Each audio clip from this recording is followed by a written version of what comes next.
When we think of Victorian children today, we often picture them in night dresses or pinafores, playing with dolls and rocking horses. But what if I told you that those very toys may have been the cause of their misery? What if they were the literal cost of their childhood? Hi everyone! Hi there! Welcome to this house. Today, we are exploring the hidden costs of Victorian childhood, how wealth determined whether a child had a happy upbringing or not. Make sure to hit that subscribe button so you never miss an exciting episode. During the Victorian Era, which lasted from 1837 to 1901, England saw massive industrial growth, rapid urbanization, and massive disparity between the wealthy and the poor. Those at the top lived lives of luxury, while the lower classes struggled to survive. This was especially true when it came to childhood. For many working-class families, life was just too hard. They couldn't afford to spend money on things like toys or entertainment. And instead, children had to work long hours in factories or as servants in order to help make ends meet. For example, the Mines and Collieries Act of 1842 stated that children over the age of 10 could work in coal mines as long as they were the child of a miner and had permission from their parents. There was no limit to how many hours they could work. Between poverty, child labor, and dangerous living conditions, it is estimated that the average working-class child only lived to the age of 25. Of course, if they were lucky enough to live longer than that, their childhood would be filled with pain and sorrow. On the flip side, well-to-do families had plenty of expendable income, and their children were rarely ever seen without a gaggle of governesses and tutors in tow. In fact, it was common for upper-class children to be given material things from a young age, such as books, arts, supplies, and games. This allowed them to develop their minds and talents, and it also gave them something to do while their parents were busy entertaining company or running their household. Some of the most popular toys for rich kids included Noah's Arks, building blocks, dolls rocking horses, hobby horses, jump ropes, hoops, stilts, sleds, tea sets, play,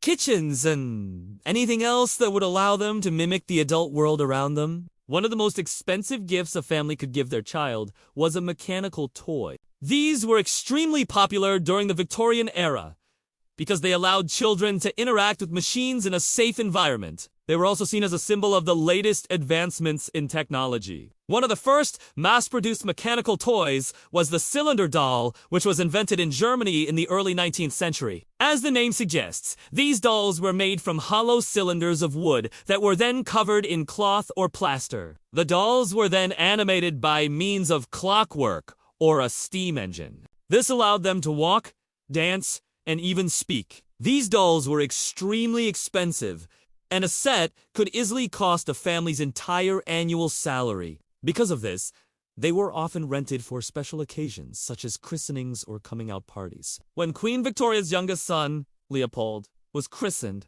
in 18, his godparents reportedly rented a pair of dancing dolls to entertain the royal court. Another popular type of mechanical toy was the automaton, which was a more advanced form of the cylinder doll. Automata were able to perform more complex tasks, such as playing music or mimicking human gestures. They were often very intricate and highly prized by collectors. One of the most famous automata makers was John Henry Pepper, who created a number of musical boxers that were extremely lifelike. His work was so realistic that many people believed he had captured the souls of the people he had modeled. In 1862, he exhibited a piece known as the Writing and Drawing Doll, which was able to write out a message on a slate and then draw a picture to match. It's safe to say that this doll did not end up on any Christmas lists. While these mechanical marvels may seem like fun, harmless toys to us today, they were actually quite dangerous. Many of the parts were made from sharp metal, and children were often allowed to take them apart and put them back together again. This led to many accidents and even deaths. Another hazard was the fire risk. Most mechanical toys were powered by either clockwork or steam, which generated a lot of heat. This, combined with the fact that children were often left unsupervised with them, made it easy for fires to start. While these expensive mechanical toys were the height of fashion for the upper class, less expensive handmade ones existed for the middle and lower classes. Rag dolls were extremely popular in the Victorian era. Because they were cheap and easy to make, they were often made from scraps of fabric and old clothing and were filled with whatever materials were available, such as sawdust, straw, or even bones. Despite their humble beginnings, rag dolls were cherished by their owners and were often passed down through generations. They were also sometimes given special powers, such as the ability to grant wishes or ward off evil spirits. Another type of handmade toy that was popular in the Victorian era was the corn husk doll. As the name suggests, these dolls were made from the husks of corn and were often given to Native American children as a special treat. They were typically small and only lasted a few years, but they were treasured by their owners nonetheless. The most popular toy of all, however, was the hoop. Hoops were simple to make and could be enjoyed by children of all ages. They consisted of a wooden or metal ring that was bent into a circle and then attached to a handle. Children could use hoops for a variety of games, such as rolling them on the ground or throwing them in the air and catching them.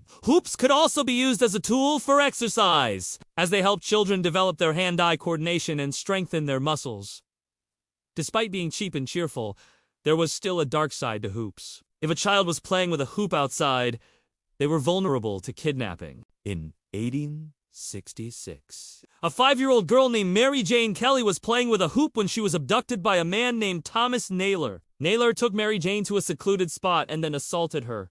He was subsequently tried and convicted for the crime. There is no doubt that the Victorian era was a time of great change and upheaval. For children, it was a period of immense joy and wonder, but also of great hardship and sadness. The toys that children played with during this time reflected the stark contrast between the lives of the rich and the poor. While the wealthy were able to enjoy the latest technological advancements in the form of mechanical toys, most children had to make do with simpler handmade toys such as rag dolls and hoops. No matter what their social class, all children had one thing in common: the innocence of youth. They were able to find joy in the simplest of things, and their imaginations knew no bounds. Sadly, this innocence was often lost all too soon as children were forced to grow up and take on the responsibilities of adulthood. The toys they played with may have been the literal cost of their childhood, but they will forever be a reminder of a time when life was full of wonder and possibility. Thank you all for watching. I really hope that you enjoyed this video. Make sure to hit that subscribe button so you never miss an exciting episode. And while you're at it, give this video a like and leave me a comment down below telling me what other historical parenting mistakes I should cover in the future. I would also like to take a moment to say a special thank you to our supporters whose names you can see on screen right now. I'll see you next time!